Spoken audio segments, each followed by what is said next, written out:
there's a difference between the two. There's obviously a conflict between a central federal government versus the sovereign states. Those individuals that are within the district obviously have a vested interest in a very powerful federal government, correct? Yes. Which is counter to the power vested in the states, that the states want to maintain their sovereign power, correct? Yes. Now, from my standpoint, again, we can talk about the constitutionality, we can talk about the complexities with the statutes and how to deal with the 23rd Amendment. To me, this seems like just a naked power grab. Let me just, I thought it was interesting, Senator Lieberman talked about that nobody can predict how the district would vote. I think he can predict quite handily. He cited Alaska and Hawaii as examples that what people thought, how they thought they would vote is completely flipped. But I don't think either Hawaii or Alaska had these types of voting histories. In 2020, 92.2% of D.C. votes went to the Democrat candidate. 5.4% went to the Republican candidate. In the last 8 elections, no Republican candidate has gotten more than 10% of the vote. That's over 28 years.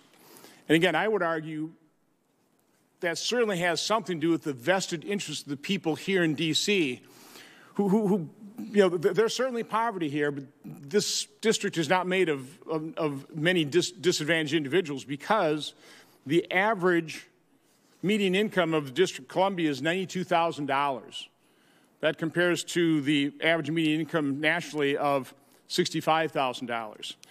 34% of the residents of the District of Columbia that are 25 years or older have some kind of postgraduate or professional degree versus 13% of the rest of the population. So this is an elite group of people here.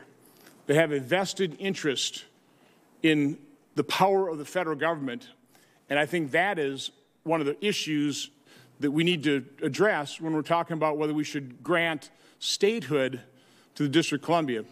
Professor Miller, would you agree with that, or what would your comments be on that? And I think statehood is a question of representation and a question of the kinds of issues that the members of this committee are debating to determine whether or not it should look like the present form, whether it should look like statehood, whether it should look like retrocession. So it's certainly the kind of thing that should be considered. In the end, people choose to live here as well. Madam Mayor, I can't let this opportunity pass as long as you're here testifying for a committee to just talk about what I consider an important constitutional issue, which is the equal administration of justice. So just a couple questions in terms of how the district has handled people who have rioted in the summer versus people that breached the Capitol. I condemn both equally. But have you determined, have you seen any information in terms of insurance claims to how much damage, property damage was done during the summer rioting? Do you have a figure on that? Because we know nationally those riots, close to $2 billion in insurance claims. Well, thank you, Senator, for your interest in the district. But I have to address your question first by talking about the residents of D.C. 700,000 people, hardworking individuals who educate their children, start businesses, and work in the district. It would be incorrect to say that D.C. residents have more of an interest in the federal government than other Americans. We know that we have federal interest. Again, that's not the question I asked you. So could you answer the question? Can you answer the question I asked you? Do you have a property damage estimate from the summer riots? I'm glad to hear you say that you are opposed to riotous behavior, whether it happened on 16th Street or here. Madam Mayor, could you answer the question? Do you have an estimate of the property damage during the summer riots? I know that we had one night of rioting in the district in the summer. Do you know how many people were arrested for the summer riots? We've had dozens of people arrested over the last year. How many are still being detained?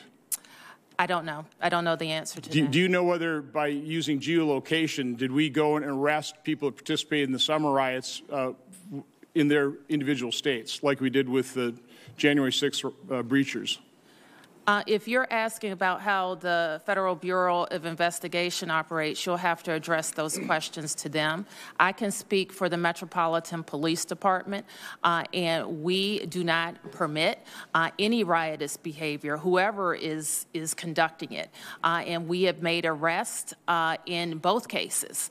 In cases where we had riotous behavior, and that is a specific behavior here on the Congress's grounds and on city streets. Okay, my final point is I know the House of Representatives, some members have written a letter to you inquiring about the conditions in the D.C. jail, which people are being held, basically the entire population, in some form of solitary confinement.